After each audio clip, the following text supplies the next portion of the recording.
Good morning everyone. আজকে ব্রেকফাস্টে বানাচ্ছি পাস্তা। ম্যাকারনি পাস্তাগুলো আছে সেগুলো দিদি নিয়ে এসেছিল এক প্যাকেট, তো সেগুলোই আজকে বাচ্চাদের জন্য বানাচ্ছি, মানে আমরা সবাই খাবো।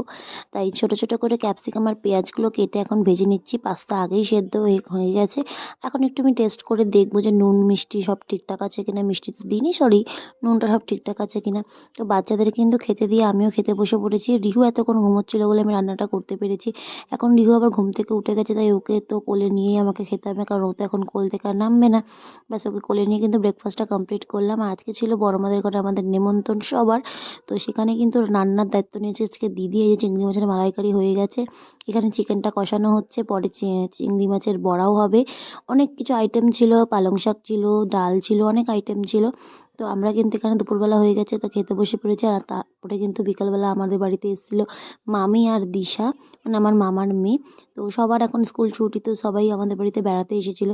সবাই মিলে কিন্তু আমরা লাঞ্চটা কমপ্লিট করে নিলাম। আর সন্ধ্যাবেলা মামি একটু বাইরে গেছিলো, তাই আমাদের সবার জন্য টিফিনে নিয়ে এসেছিলো চিকেন সাটে আর চিকেন সানরাইজ।